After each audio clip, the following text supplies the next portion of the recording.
జపములు చేస్తున్నారు, ధ్యానం చేస్తున్నారు, యజ్ఞయాగాదులు చూస్తున్నారు, వ్రతములు ఆచరిస్తున్నారు.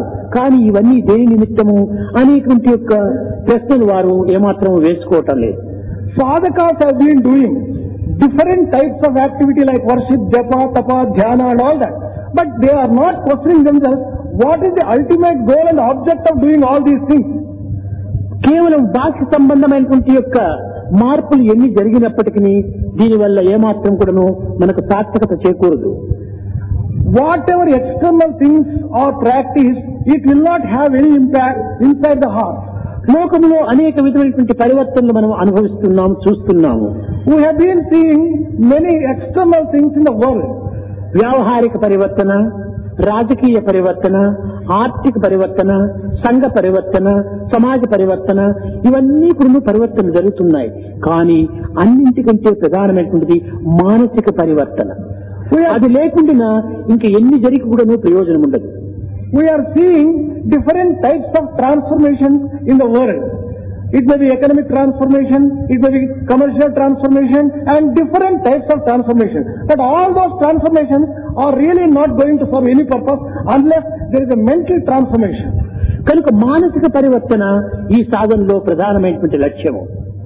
The most important object of sadhana in this regard is bringing about mental transformation. ఏది చేసినప్పటికీ హృదయపూర్వకంగా చేయడానికి ప్రయత్నించాలి. Whatever is done, one has to do from the core of the heart with full heart. భగవంతుని పొందడానికి నీవు కేవలం బేరాలు ఆడద్దు. If you want to get God, don't try to do business with God. భగవంతుని ప్రార్థించడం చేత ఫలాని ఫలితం నాకు దక్కితేనే అతన్ని పూజిస్తాను, లేకుండా నేను పూజించను అనేటువంటి తుచ్చమైనటువంటి వాంఛతో భగవంతుని ప్రార్థించద్దు. Don't proceed with a mean thought that I want to worship God so that I may get this particular thing. This kind of business is very mean. అతనికి నీవు శరణాగతులైనప్పుడు అన్ని తానే చూసుకుంటాడు. Surrender yourself fully. He will take care of you entirely. కొన్ని దైవానికి అప్పచెప్పటము, కొన్ని తనను ఉంచుకోవటము, ఈ విధంగా ఉండటం చేత రెండు గుర్రాలు సవారి, ఇది చాలా ప్రమాదం. Entrusting certain things to God and taking care of certain things by yourself. This is something like riding two horses at the same time. కేవలం పూజలు చేస్తున్నాం కదా, మాకు ఈ కష్టాలు తీరలేదే అనేటువంటి పోలికలు మనలో రాకూడదు. We should not get the feeling that we are worshipping so much but our difficulties are not removed. What is this? ధ్యానం చేస్తున్నామే, జపం చేస్తున్నామే, మాకేమాత్రం కూడా దర్శనం కావటం లేదే అని ఒక విధమైన నిరాశకు గురి కాకూడదు. We are meditating, we are doing japa, we have not been able to get the darshan. One should not become desperate in thinking ఈ ఫలితాల నిమిత్తమై నీవు ధ్యానం చేయకూడదు, ఈ ఫలితాల నిమిత్తమై నీవు భజనలు చేయకూడదు, ఈ ఫలితాల నిమిత్తమై భగవంతుని ఆరాధన సల్పకూడదు. For expecting the results and the fruits, you should not go on worshipping. You should not do japa and dhyana expecting the fruits thereof. భగవంతుని నిమిత్తమై నీవు ధ్యానం చేయి, భగవంతుని నిమిత్తమై నీవు పూజలు చేయి, భగవంతుని నిమిత్తమై నీవు భజన చేయి. అంతేకాని పదార్థముల నిమిత్తమై నీవు ప్రార్థన సల్పరాదు.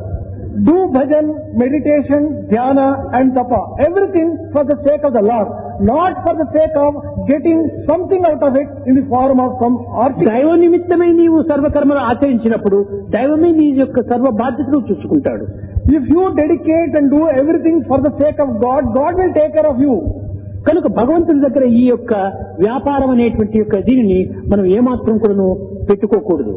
We should not therefore indulge in any kind of doing business with the Lord. ఈ భావం ఏనాడు మన నుంచి దూరం అవుతుందో ఆనాడే నిజమైనటువంటి దైవత్వాన్ని మనము పొందగలుగుతాం.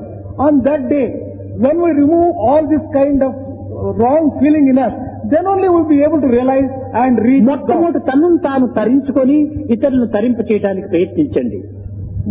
Every one of you have to make an effort to get deliverance and get the పూర్తి పరిత్యాగం చేసి ఒక విధమైనటువంటి శరణాగతిలో ఉన్నాడా వాడు సంపూర్ణమైనటువంటి దైవవశంలోనే ఉంటాడు.